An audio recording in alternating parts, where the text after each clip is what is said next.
We lost with China over the Biden years trillions of dollars on trade. Trillions of dollars. And he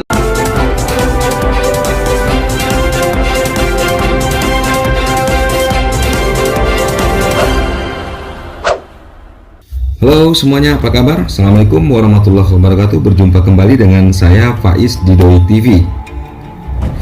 Meskipun Trump sudah mengeluarkan statement bahwa perang dagang ini akan berakhir, namun sedikit kita melihat ke belakang dari awal terjadinya perang dagang. Dari mulai kampanye pun sudah kita bahas sebelumnya terkait The Great American Again oleh Donald Trump.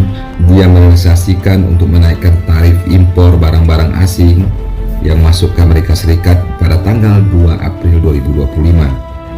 China sebagai negara besar yang kuat secara finansial, besar secara penduduk, dan kuat secara ekonomi menjadi perhatian dari seluruh penjuru dunia karena perang dagang ini akan mempengaruhi kondisi ekonomi global. Oh my gosh. Kenaikan tarif 34% terhadap produk-produk Cina yang masuk ke Amerika Serikat justru direspon Cina dengan menaikkan tarif impor Amerika dengan angka yang sama.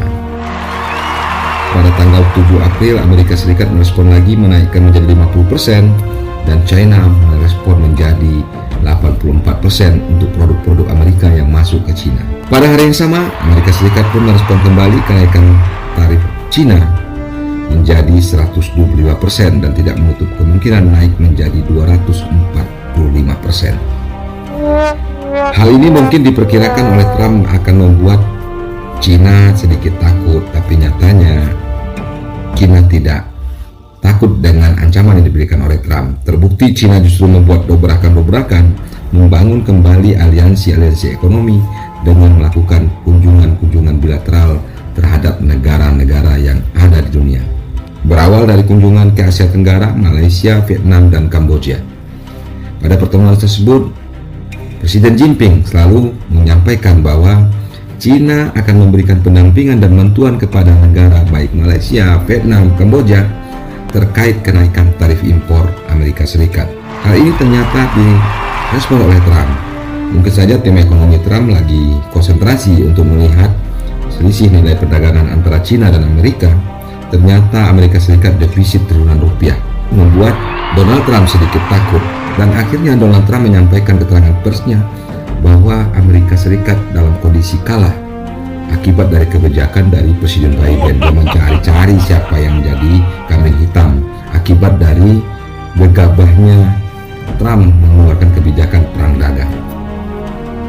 Dia mengatakan kebijakan Presiden Biden telah membuat kerugian defisit perdagangan Amerika hingga mencapai triliunan rupiah terhadap perdagangan dengan Cina.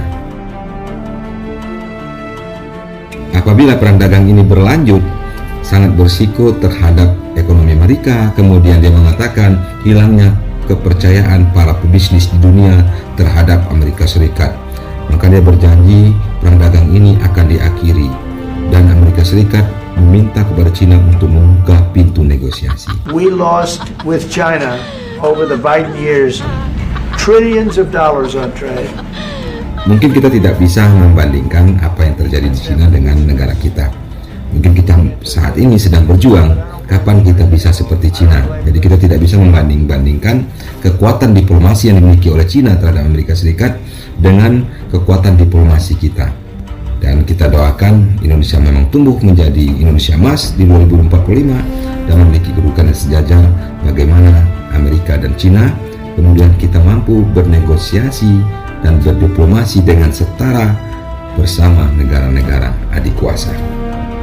Mungkin itu saja yang kita sampaikan. Semoga Trump sadar bahwa apa yang ia lakukan memang salah dan belum tepat dilakukan sekarang, apalagi dengan China, dengan semua kelebihan dan kemampuan keuangan Cina, bagaimana kekuatan teknologi dan kemajuan di Cina yang di luar prediksi masyarakat Amerika Serikat.